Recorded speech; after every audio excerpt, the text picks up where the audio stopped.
Modi ഏകാധിപതിയാണോ? India ഏകാധിപത്യത്തിലേക്ക് പോവുകയാണോ? Electoral bond Indian ചരിത്രത്തിലെ ഏറ്റവും വലിയ അഴിമതിയാണോ? കേന്ദ്ര സർക്കാർ കർഷകരെ ബ്ലാക്ക്മെയിൽ ചെയ്യുകയാണോ? പ്രതിപക്ഷത്തിന്റെ വാ മൂടിക്കെട്ടുന്ന നരേന്ദ്രമോദി ഭയം ബാധിച്ച ചക്രവർത്തിയാണോ? The Kerala story സത്യമോ വ്യാജമോ? പ്രധാനമന്ത്രി നരേന്ദ്രമോദി വാഗ്ദാനം ചെയ്ത ദശലക്ഷക്കണക്കിന് തൊഴിലവസരങ്ങൾക്ക് പിന്നീട് എന്ത് സംഭവിച്ചു? മോദി അങ്ങനെ ഒരു വാഗ്ദാനമേ നടത്തിയിട്ടില്ലെന്ന് ചില ചാനലുകൾ പറഞ്ഞതിന്റെ യാഥാർത്ഥ്യം എന്താണ്? നോട്ട് നിരോധനം കൊണ്ട് ആർക്കാണ് ലാഭമുണ്ടായത്? കേന്ദ്ര ബജറ്റ് രാജ്യത്തെ സാധാരണക്കാർക്ക് എന്ത് നൽകി?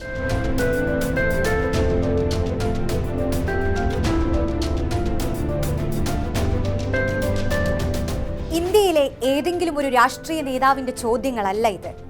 വർത്തമാന ഇന്ത്യയിലെ ഭരണകൂട വീഴ്ചകളെ നേർക്കുനേർ ചോദ്യം ചെയ്യുന്ന ഈ വാക്കുകൾ ഒരു യൂട്യൂബ് ചാനലിലെ വീഡിയോയുടെ തലക്കെട്ടുകളാണ്.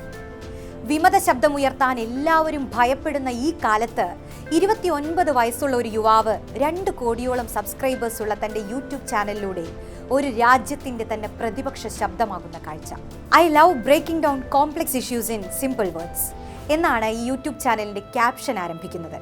അതെ, കഠിനമായ വിഷയങ്ങളെ ലളിതമായ ഭാഷയിൽ വ്യക്തതയോടെ വസ്തുതയിലൂന്നി പ്രേക്ഷകർക്ക് മുന്നിലെത്തിക്കുകയാണ് ഈ യൂട്യൂബ് ചാനൽ. ഇന്ത്യൻ ഭരണകൂടത്തിന്റെ വീഴ്ചകളെ ശക്തമായി വിമർശിക്കാൻ പ്രതിപക്ഷ പാർട്ടികൾ വരെ പിന്നോട്ടു പോകുന്ന സാഹചര്യത്തിൽ പ്രതിപക്ഷ രാഷ്ട്രീയ ദൗത്യം ഏറ്റെടുത്ത് മുഖ്യ പ്രതിപക്ഷമാവുന്ന ധ്രുവ് റാട്ടി. ആരാണ് ധ്രുവ് റാട്ടി? വർത്തമാനകാല ഇന്ത്യയിൽ ധ്രുവ് റാട്ടി എന്ന ബ്രാൻഡിന്റെ പ്രസക്തി എന്താണ്? ട്രാവൽ വ്ലോഗ് ചെയ്താണ് ധ്രുവ് യൂട്യൂബ് വീഡിയോകളുടെ ലോകത്തേക്ക് കടക്കുന്നത്.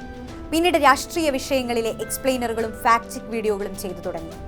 ലളിതമായ ഭാഷയിൽ യുക്തിഭദ്രമായി വിഷയങ്ങൾ അവതരിപ്പിക്കുന്ന രീതി പതിയെ ശ്രദ്ധ പിടിച്ചുപറ്റി.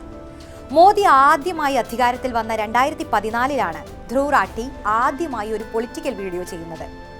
BJP exposed lies behind the bullshit എന്നായിരുന്നു വീഡിയോയുടെ തലക്കെട്ട്. മോദിയുടെ തെരഞ്ഞെടുപ്പ് വാഗ്ദാനവും അദ്ദേഹത്തിന്റെ ഭരണരീതികളും തമ്മിലുള്ള വൈരുദ്ധ്യങ്ങൾ അക്കമിട്ട് നിരത്തുന്നതായിരുന്നു ആ വീഡിയോ. പിന്നീടുള്ള ഓരോ വീഡിയോകളിലൂടെയും ഭരണകൂടത്തിന്റെ കൊള്ളരുതായ്മകളെയും നുണപ്രചാരണങ്ങളെയും മാത്രമല്ല, പ്രതിപക്ഷ കക്ഷികളുടെ കാര്യക്ഷമമല്ലാത്ത ഇടപെടലുകളെയും ധ്രുവ് വിമർശിച്ചു. കോൺഗ്രസ്, തൃണമൂൽ കോൺഗ്രസ്, ആം ആദ്മി പാർട്ടി എന്നീ മുഖ്യധാരാ പാർട്ടികളുടെ അടക്കമുള്ള പ്രവർത്തനങ്ങളെ വിമർശിച്ചു. BJPയെ തുറന്നു കാണിക്കുന്ന വീഡിയോകളാണ് കൂടുതലെങ്കിലും കോൺഗ്രസിനെയും കമ്മ്യൂണിസ്റ്റ് പാർട്ടിയെയും എല്ലാം വിമർശിക്കുന്ന ഉള്ളടക്കങ്ങളും ധ്രുവ് റാട്ടിയുടെ യൂട്യൂബ് ചാനലിൽ കാണാം. BJP IT സെല്ലിന്റെ ആരോപണങ്ങളെ ധ്രുവ് ഫാക്ട് ചെക്കിങ്ങിലൂടെ നേരിട്ടു. ഒരു മാസത്തിൽ 10-ൽ താഴെ മാത്രം വീഡിയോ ചെയ്തുകൊണ്ട് ഇന്ത്യയിലെ മുഖ്യധാരാ വാർത്താ ചാനലുകളേക്കാൾ സബ്സ്ക്രൈബേഴ്സിനെ നേടാൻ ധ്രുവിന്റെ യൂട്യൂബ് ചാനലിനായി. രാജ്യത്തെ 70% വരുന്ന മനുഷ്യരുടെ സംസാര ഭാഷയായ ഹിന്ദിയിൽ ചെയ്യുന്ന വീഡിയോകൾ ധ്രുവിന് രാജ്യവ്യാപകമായ സ്വീകാര്യതയുണ്ടാക്കി കൊടുത്തു. യൂട്യൂബ് ചാനലിൽ നിന്ന് നേരിട്ട് വീഡിയോ കാണുന്നതിന് പുറമെ ഡൗൺലോഡഡ് കണ്ടന്റുകളായും വീഡിയോ കട്ടുകളായും റീലുകളായുമെല്ലാം ധ്രുവിന്റെ വീഡിയോകൾ പറന്നു. 32,000 പെൺകുട്ടികളെ IS-ലേക്ക് കടത്തിയെന്ന ആരോപണവുമായി വന്ന കേരള സ്റ്റോറി എന്ന സിനിമയുടെ കള്ളപ്രചാരണങ്ങളെ പൊളിച്ചടുക്കിയ വീഡിയോയിലൂടെ ധ്രുവ് റാട്ടി കേരളത്തിലും കൂടുതൽ പേരുടെ ശ്രദ്ധ പിടിച്ചുപറ്റി. കേരള സ്റ്റോറി കൂടുതൽ കളക്ഷൻ നേടിയ ഉത്തരേന്ത്യയെ ലക്ഷ്യം വെച്ച് ഹിന്ദി ഭാഷയിൽ തന്നെ ധ്രുവ് ഇറക്കിയ വീഡിയോയ്ക്ക് കേരളത്തിൽ വലിയ പിന്തുണ ലഭിച്ചു. കേരളത്തിന്റെ പൊതുചിത്രത്തെ ലോകത്തിനു മുന്നിൽ വികലമാക്കാനുള്ള ശ്രമത്തെ പ്രതിരോധിക്കാൻ കൂടെ നിന്നതിന് നന്ദി എന്ന് പറഞ്ഞുകൊണ്ട് നിരവധി മലയാളികൾ ധ്രുവിന്റെ വീഡിയോ ഷെയർ ചെയ്തു. 2024 ഫെബ്രുവരി 22 ഇന്ത്യ ഏകാധിപത്യത്തിലേക്ക് പോവുകയാണോ എന്ന തലക്കെട്ടിൽ ധ്രുവ് റാട്ടി ഒരു വീഡിയോ പോസ്റ്റ് ചെയ്തു. യൂട്യൂബിൽ വീഡിയോ കത്തിക്കയറിയതിന്റെ തുടർച്ചയായ 5 ദിവസം ധ്രുവ് റാട്ടി എന്ന ഹാഷ്ടാഗ് ട്വിറ്ററിൽ ട്രെൻഡിംഗ് ആയി. ധ്രുവിനെതിരെ സംഘപരിവാർ സംഘങ്ങളുടെ കേന്ദ്രങ്ങളിൽ നിന്ന് ആക്രമണമുയർന്നു. ശക്തമായ സൈബർ ആക്രമണം അരങ്ങേറി. ഇതിനോടകം 24 മില്യൺ, അതായത് 2.25 കോടി ആളുകളാണ് ആ വീഡിയോ കണ്ടു കഴിഞ്ഞിരിക്കുന്നത്.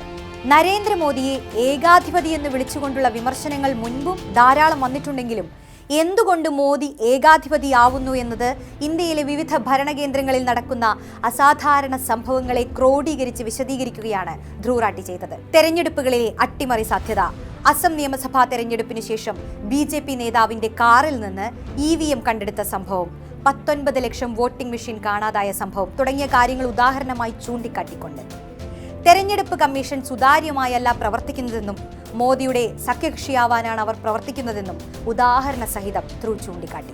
ഇലക്ട്രൽ ബോണ്ട് വിഷയം രാജ്യമാസകലം ചർച്ചയായപ്പോൾ electoral bond India's biggest scam എന്ന വീഡിയോയിലൂടെ ഏറ്റവും സാധാരണക്കാർക്ക് പോലും ഈ വിഷയം മനസ്സിലാവുന്ന തരത്തിലാണ് ധ്രുവ് കാര്യങ്ങൾ അവതരിപ്പിച്ചത്.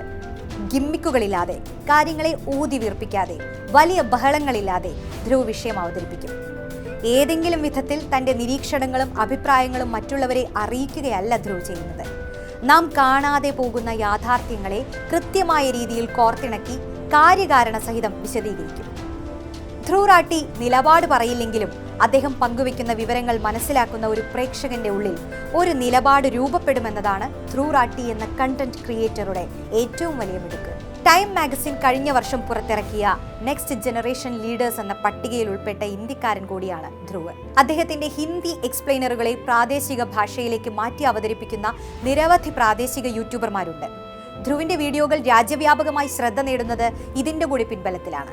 രാജ്യത്ത് ആയിരക്കണക്കിന് ഓൺലൈൻ പ്ലാറ്റ്ഫോമുകൾ ഡിജിറ്റൽ സാങ്കേതിക വിദ്യയെ ഉപയോഗപ്പെടുത്തി വെറുപ്പും വിദ്വേഷവും നുണകളും പ്രചരിപ്പിച്ച് സാമ്പത്തികവും രാഷ്ട്രീയവുമായ നേട്ടങ്ങൾ ഉണ്ടാക്കിക്കൊണ്ടിരിക്കുമ്പോഴാണ് ഒരു 29കാരൻ ഒരു ക്യാമറയും ലാപ്ടോപ്പും ഇന്റർനെറ്റ് കണക്ഷനും മാത്രം ഉപയോഗിച്ച് ഒരു രാജ്യത്തെ ഒന്നടങ്കം ജനങ്ങളുടെ രാഷ്ട്രീയ പ്രതിരോധങ്ങളുടെ സ്വരമായി മാറുന്നത്.